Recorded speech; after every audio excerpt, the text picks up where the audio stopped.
Hola.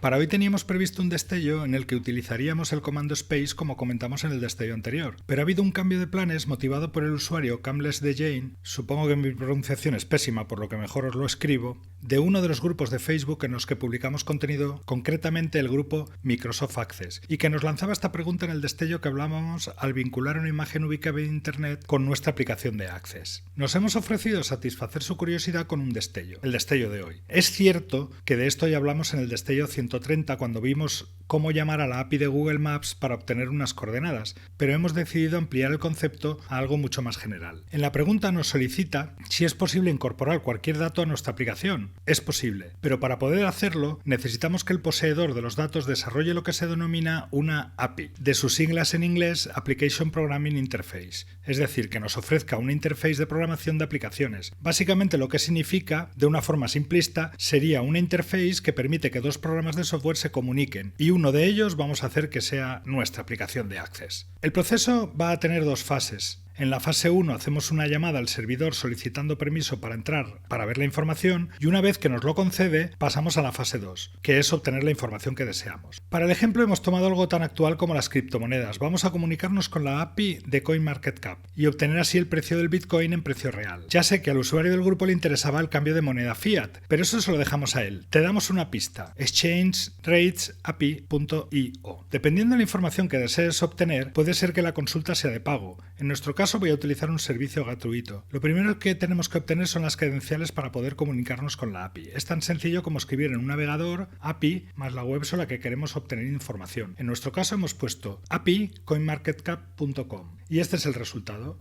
Nos encontramos en la web que contiene la documentación, le solicitamos unas credenciales y listo. Lo que obtendremos es una URL parecida a lo que os muestro en pantalla. Si seguimos husmeando en la documentación de la API, encontraremos la llamada exacta que debemos realizar para obtener la información. Vamos a ver cómo podemos acceder y cómo podemos obtener esa información que queremos con toda la información que hemos obtenido aquí en la API. El objeto que vamos a utilizar para realizar la llamada al servidor de la API es el XML HTTP 60. Recuerda que necesitas referenciarlo en tu programa de Access. El objeto va a necesitar tres elementos: open, seguido de la instrucción, en este caso get, porque queremos tomar datos, la cabecera setRequestHeader, cuya estructura verás en la documentación de la API, en nuestro caso es lo que ves en pantalla, y después el comando send, enviar, que en este caso no precisamos enviar nada, tan solo en la llamada ponemos comillas, comillas. La respuesta nos la da el comando respontext y ya hemos obtenido la información. El problema es que viene en una cadena JSON, por lo que deberíamos ingeniárnoslas para obtener la información precisa. En nuestro caso, USD y price nos permiten buscar mediante la función inString, que ya veremos en algún otro destello, aunque ya la hemos utilizado. Este método es bastante rudimentario, pero creemos que es el ideal para aprender a utilizar este objeto. La función nos devuelve el valor del Bitcoin en dólares, en tiempo real. Para el ejemplo, simplemente hemos puesto en el evento al abrir el formulario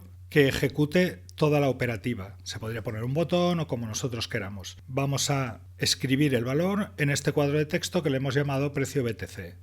Hemos creado una pequeña función que te puede resultar útil para utilizar con otras criptomonedas, no solo el Bitcoin, a la que le pasamos el símbolo, en este caso el símbolo es BTC, hace la llamada, obtiene la respuesta y extraemos el valor de toda esa cadena. Vamos a verlo en acción. Abro el formulario, en este caso he utilizado un select case, pero solo tengo Bitcoin, podría utilizar otros, eso ya os lo dejo a vosotros. Hago la llamada y obtengo la respuesta. La voy a escribir en la ventana de inmediato. Esta es la respuesta que obtenemos de la llamada a la API. Contiene un montón de información. Solo tenemos que seleccionar la que nosotros queremos y ya nos está dando el precio del Bitcoin en tiempo real. Lo escribimos en nuestro formulario y ya está. Si me voy a la web de CoinMarketCap y miro el precio del Bitcoin en este momento, vemos que es el precio muy similar porque está continuamente moviéndose al que nosotros hemos calculado. Espero que te resulte útil en tus desarrollos. Nos vemos pronto.